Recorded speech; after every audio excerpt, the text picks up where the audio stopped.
Steve Witkoff से मुलाकात के बाद ऐसा लगता है नो होल्ड बार्स पुतिन ने कर दिया है। आप इसको कैसे असेस करेंगे? देखिए, जब भी पीस की बात आती है तो एक इंटेंसिटी जो वॉर की है वो बढ़ जाती है। वो इसलिए बढ़ती है कि जितनी टेरिटरी वो ज्यादा गेन कर सके, जितना डिस्ट्रक्शन वो ज्यादा कर सके, और नेगोशिएशन टेबल के ऊपर कितना प्रेशर बना सके ताकि वो वाला जो लाइन ऑफ कंट्रोल वो बनाना चाहते हैं वो उनके फेवर में हो। तो ये सारा कुछ ये डिसाइड कर रहा है कि रशिया ने अब अपना पूरा जोर लगा रहा है। ये नहीं कि यूक्रेन नहीं करा, उनके भी कल 52 ड्रोन 6 रीजन है रशिया के जहां पे गिराए गए थे एयर डिफेंसेस से। तो सूमी पे उन्होंने क्यों हमला किया? सूमी जो बिल्कुल साथ में आता है कुर्स्क के, और वहां पे एक मिलिट्री अवार्ड सेरेमनी भी थी और वहीं से लॉन्च हुआ था उनका मेजर अग्रेशन।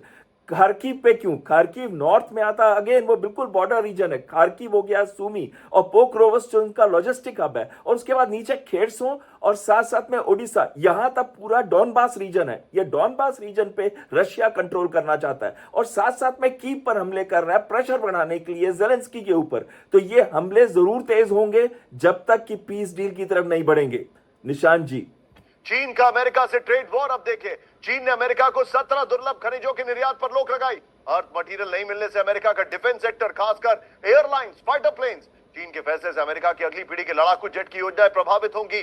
अमेरिका के next generation air defence air dominance programme पर असर होगा। चलिए, मेरे साथ इस वक्त बाहल सर मौजूद है। बाहल सर, अब देखिए, ये चाह रहे थे रेयर अर्थ मटेरियल यूक्रेन से, चाइना ने कहा नो एंट्री।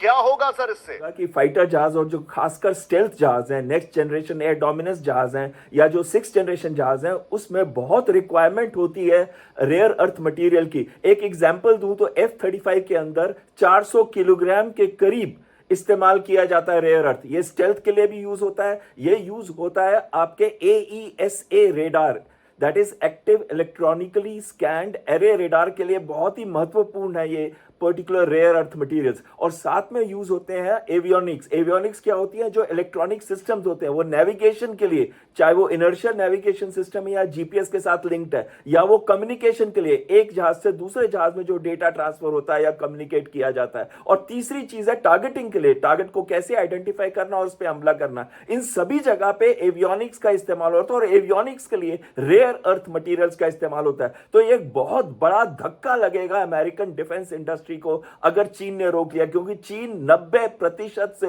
ऊपर पूरे विश्व की जो रेयर अर्थ मटेरियल प्रोडक्शन है वो करेगा कि